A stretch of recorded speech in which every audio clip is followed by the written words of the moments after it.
everyone. So today we're here with our friend Hemish. This is a dwarf that CL befriended in the game and is kind of an NPC within our campaign, but we haven't actually made a character for him. So today we're going to make a character for him first in Dungeons & Dragons and then in Pathfinder 2e, just to kind of show how Pathfinder 2e works. We're still deciding if we want to continue our campaign in Dungeons & Dragons, Pathfinder 2e, or Pathfinder Savage Worlds.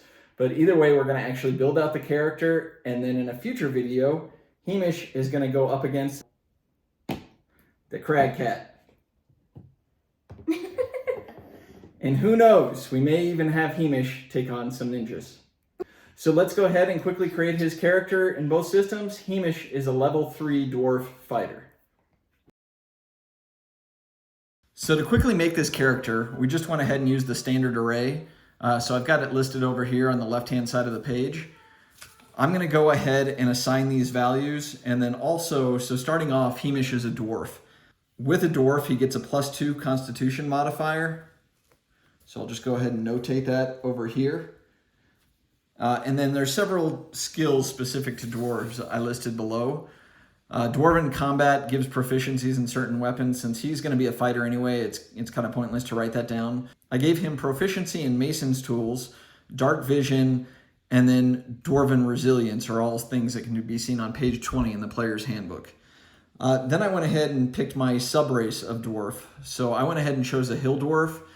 This gives an additional +1 to wisdom and then +1 HP per level. I'm just going to mark down this +1 for wisdom here, and then we're going to run through and assign these values.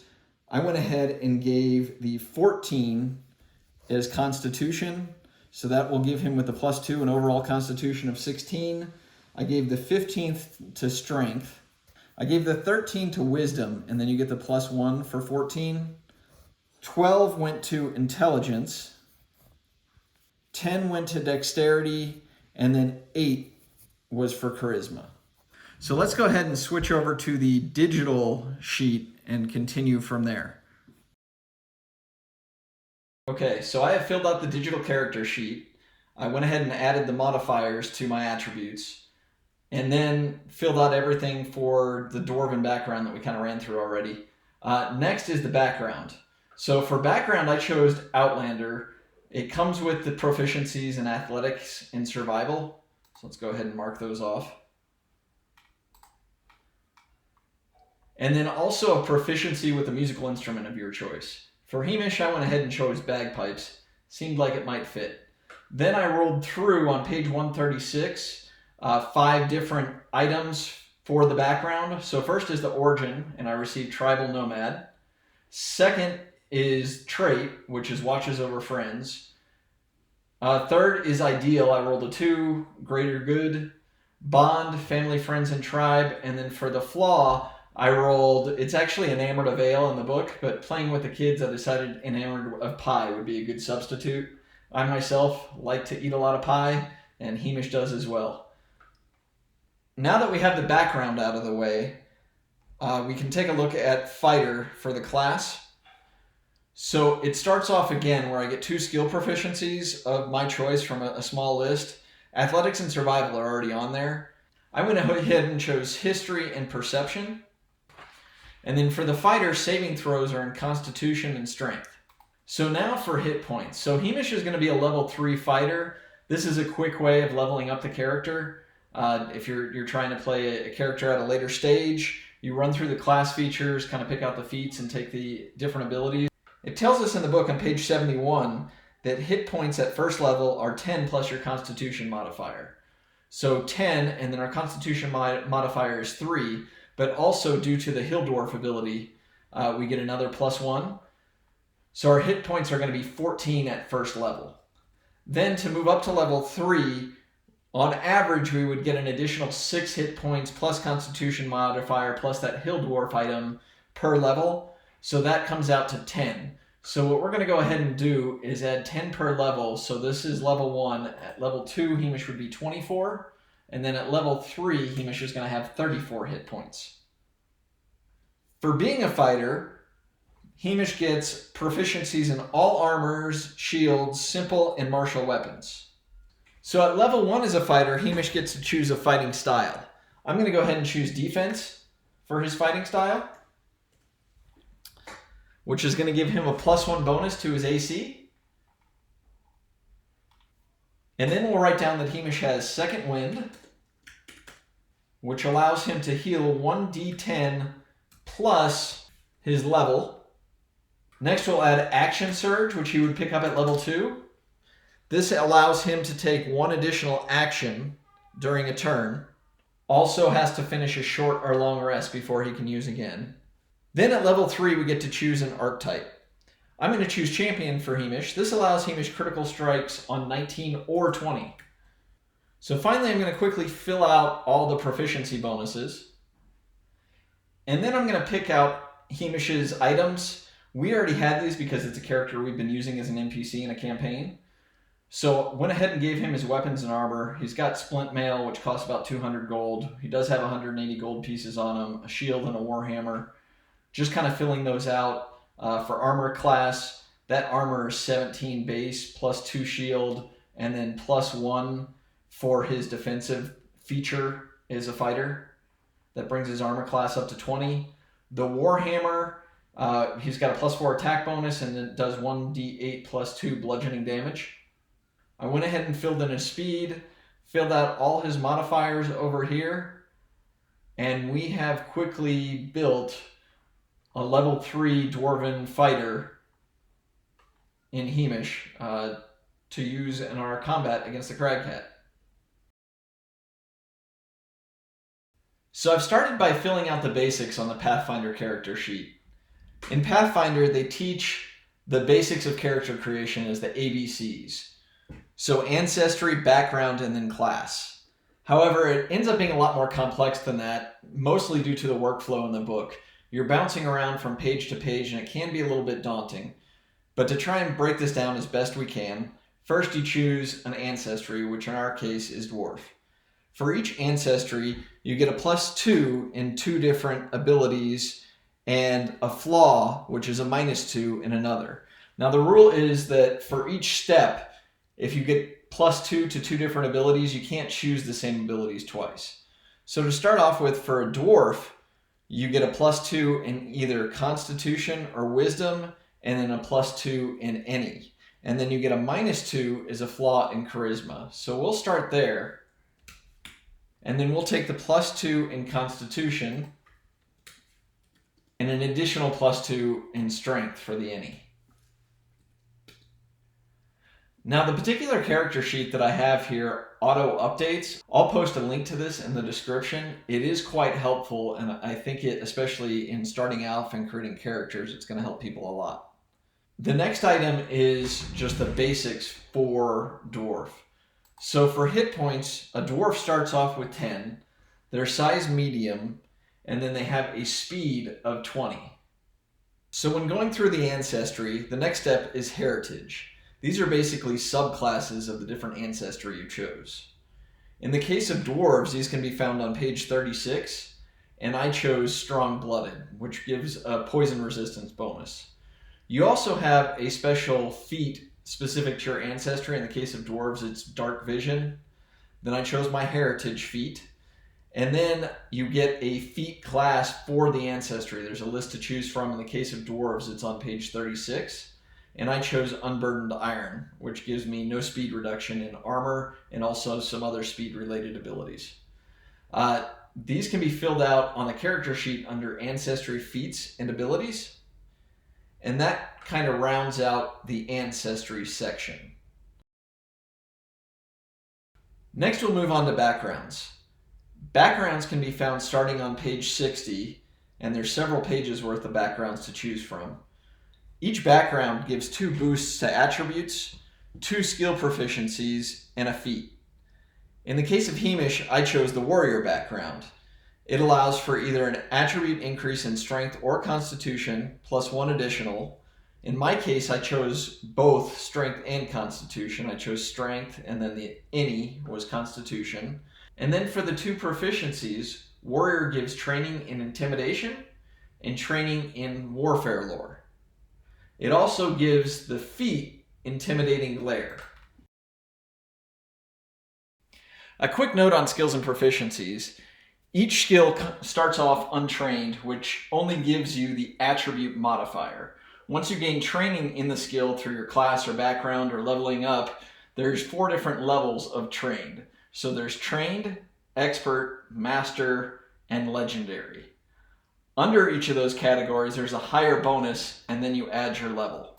So with each proficiency in the skill, depending on the level of training, you add +2 plus your level. So if you're level 3 and you have a trained skill, it's +2 plus the level of 3, so +5.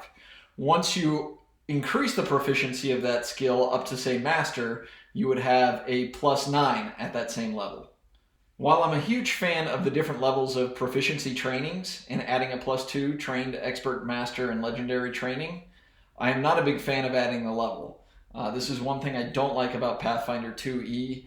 It kind of breaks down the game mechanics, in my opinion, where you can't have the same DC for something as simple as unlocking a door over time. A high-level character is always going to be able to unlock that door with just a modifier.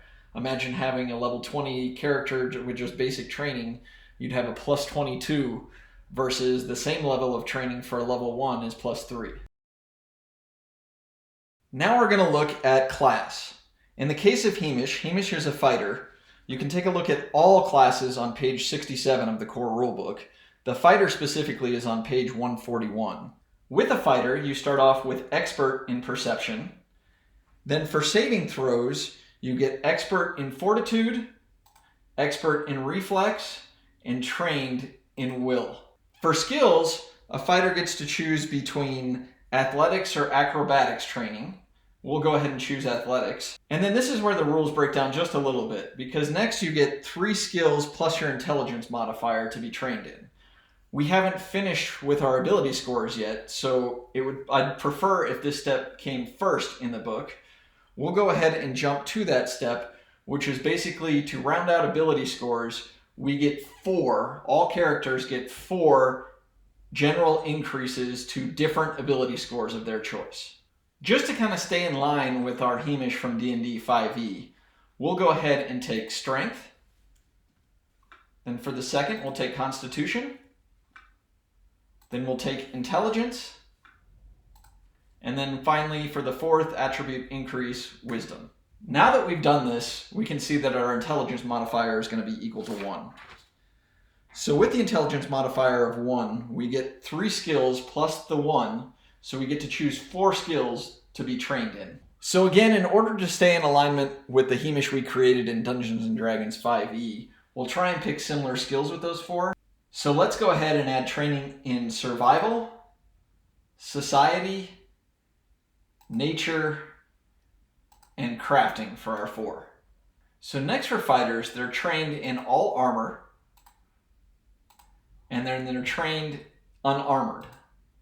For weapon proficiencies, fighters get expert in simple, martial, training in advanced, and then expert in unarmed.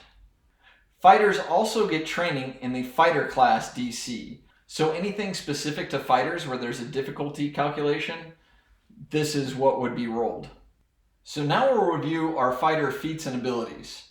At level 1 as a fighter, fighters get Attack of Opportunity, which is pretty much what it sounds like. They have the ability to react and get a free attack in when somebody pulls out of melee combat, for example.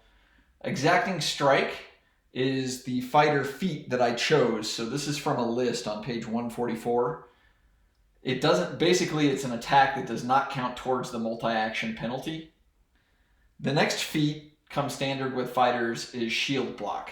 So this rounds out our level 1 features and abilities. The next thing I'll do with my class is add my base hit points for the class to the Ancestry hit points. So in this case for a fighter, they get 10 plus the Constitution modifier, which in this case is 3. So Hamish will start off at level 1 with 23 hit points. From here we have a level 1 Dwarven Fighter, and we can level him up accordingly to levels 2 and then 3 to finish our Hamish level 3 Dwarven Fighter build. So similar to Dungeons & Dragons, under your class page is a roadmap for what happens when you level up. So this character sheet does a great job of laying things out. You'll know if you miss anything. On the fighter roadmap, you'll see at level 2 you get a class feat. In this case I chose Intimidating Strike. On page 146 are the details. It costs 2 actions to use, gives Frightened on a hit and 2 Frightened on a critical hit. Also at 2nd level, I was able to pick up a skill feat, and I chose Forager. Now skill feats relate to a specific skill that usually you have to have a certain level of training in. This can be found on page 257, and this specific skill feat I chose, Forager, is under the survival skill. At level 3 on our fighter roadmap, I get a class feat that is pre-assigned, so in this case it's called Bravery. And then I also get to choose a general feat. I chose Fleet, which gives me an additional 5 feet worth of speed per movement. At level 3, I also get a single skill increase. So in this case, I'm going to go ahead and bump Survival up to Expert. So the great thing about this character sheet is you can see what happens as you level up. So in this case, looking at Athletics, I have a Strength modifier of 3 and a Proficiency of 3, which is 2 for being trained and then plus 1 for my level.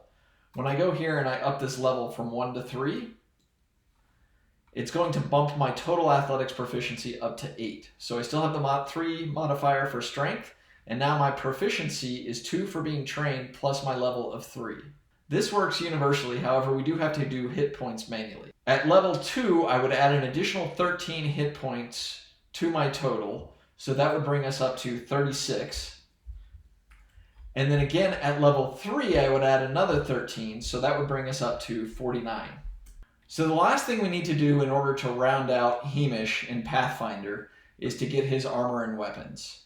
Just to compare to the Dungeons & Dragons character that we made earlier, I'm going to grab the same armor, shield, and weapon that we did previously.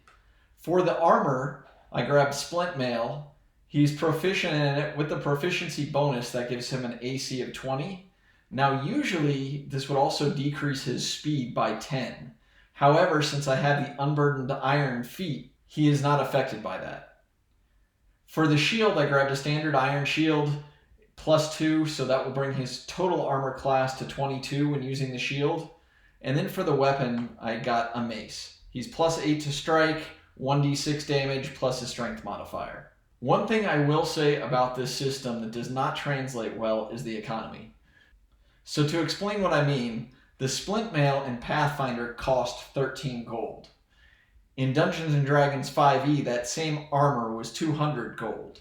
This concludes our Hamish build. There's a lot of things I do like about this Pathfinder 2e system, but there is a lot of complexity to it. And as I just mentioned, converting from Dungeons & Dragons to Pathfinder doesn't seem realistic or possible. You're basically starting from scratch and creating a character. So that concludes our video. Hope you enjoyed that tutorial on creating a character. Thank you for watching. Bye! Bye!